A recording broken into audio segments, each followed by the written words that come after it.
Hey guys, welcome back to Horror Movie Rewind. I'm Dustin. I'm just gonna do a really quick, brief review. Film I saw just about an hour or so ago. I somehow I don't recall hearing of it. It's a Shudder exclusive / they produced it called Night of the Reaper, and it definitely rides the wave of the last 10 years with people using the '80s nostalgia. Maybe you could say it started with Stranger Things or something like that. But even the intro, like credits, the production companies and studios, all their logos are. Honestly, I don't know what they normally look like, but they fashioned it. They dated the film to look kind of, for lack of better words, shitty, like it was VHS quality. At parts, it's not that way all throughout. But it's a slasher that doesn't reinvent the wheel. But I enjoyed it. I definitely recommend it.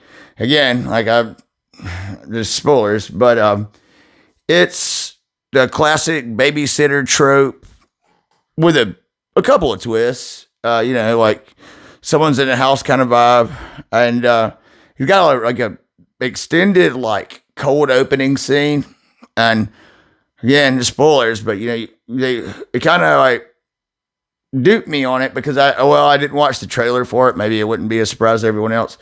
But I mean, it's a solid 10, 15 minutes. Maybe not 15, but around 10 minutes, the opening, and you think you're meeting the protagonist, heroine, survivor girl. And no, it's not. But she doesn't matter. It sets up the plot, the couple of twists, and even plays a role in the resolution of the film. And they don't really give a timeline between that cold opening scene and then current day or present day. Like to say it's probably less than 2 years. And they may subtly mention it, but they don't, show you the screen 2 years later or whatever. But it's not a big gap. But then at that point in time, you meet several different characters. It's essentially 2 or 3 storylines kind of intertwined and centered around 2 or 3 different tragedies that you have no idea. I mean, you can suspect, but they don't seem to be connected. This is not one event. But from there, I mean, again, it doesn't reinvent the wheel. It's definitely borrows and even gives a nod to certain franchises. There's a couple of one-liners that may or may not be intentional, but I would think that they probably were. Just it'd be a little too ironic or too odds are that they are. But it's got a couple of good twists in it. I've been unabashed in my fandom of 80s horror and stuff like this. It's not a very cheesy film, but it's a good whodunit.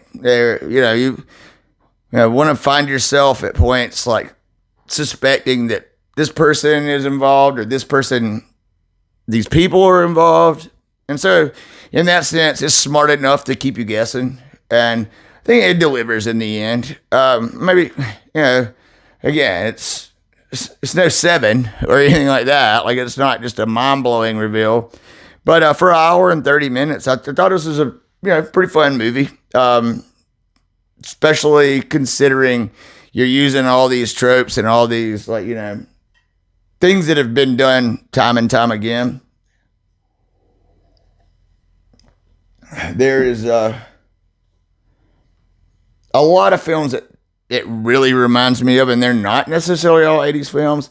There's a really heavy sinister vibe to it. And I mean, by that, I just mean there's a lot of videotapes that the perpetrator films his murders. And again, they're shitty quality. So it looks those tapes from Sinister. It's part of their thing. You got several other movies that it reminds me of, not just because of the setting, the trope, and the time.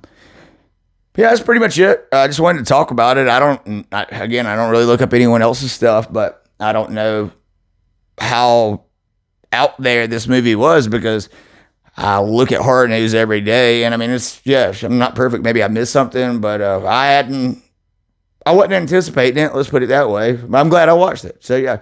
So Night of the Reaper on Shudder. I recommend checking it out. All right, I'm Dustin. We'll catch you guys later.